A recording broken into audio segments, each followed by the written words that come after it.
Glad you guys came back to my channel. I'm going to show you how to make that old school homemade gravy just like your grandmother used to make it. I like to start off with my gravy from drippings of the meat that I was using prior, but you don't have to start it off like that. You can start off by just using oil, but the drippings will give it so much more flavor. So this is how it goes. I'm going to show you guys how to make some old school gravy. I don't use gravy packs at all. Now, I'm not knocking the gravy packs. I just don't use them. So you see why it looks like it's burning, but it's not. So to that, sometimes if it's extra grease, you can drain it off, but this will be just enough for the dish. This kind of reminds me of how you make a roux. Instead of butter, you're using oil. I'm going to use 2 tablespoons, maybe just a little over 2 tablespoons. And to this, all I'm going to add is black peppercorn.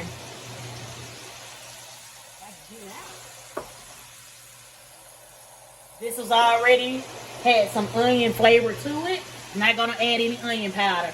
So it's basically flour, salt, and pepper. So what you're going to do now is just scrape the drippings that was at the bottom of this pan.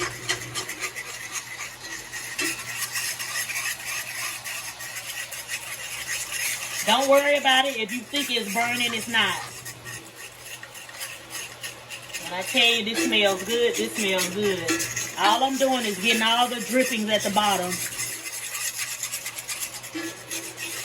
Now you can go ahead and add your water. Now you can change the water out for any type of broth. And you can make it as thick or as loose as you like.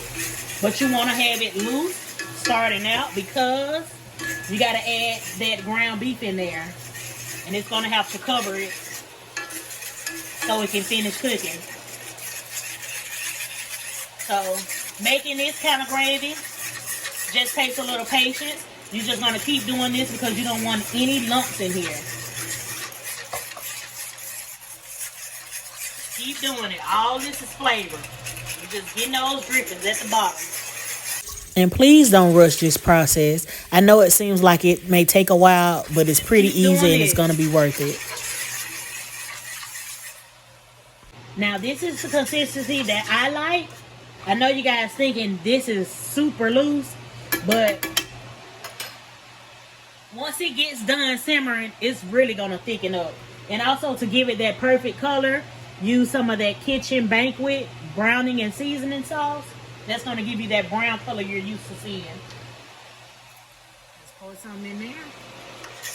Sorry I don't have the exact measurements, guys, because I'm so used to eyeballing it. But I'm pretty sure I can come up with the measurements, and I'll have that in the description for you. Just a little bit more. Again, that's to your liking.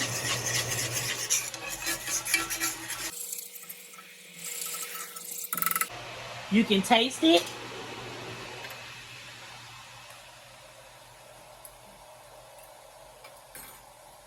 I'm going to add more pepper and salt. My husband loves pepper, guys. And you don't even really taste any of the onions, even though they were cooked in there. So I'm just sprinkle just a little in there.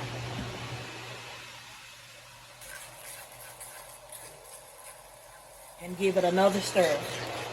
And as you see, there's not any lumps in here of flour or any of that.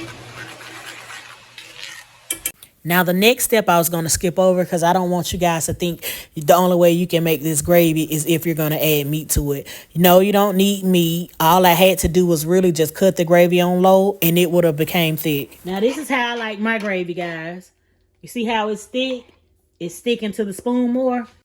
And that is how you make your grandma's old school homemade gravy. And again, don't forget to like, comment, and subscribe to my channel. Thanks for watching.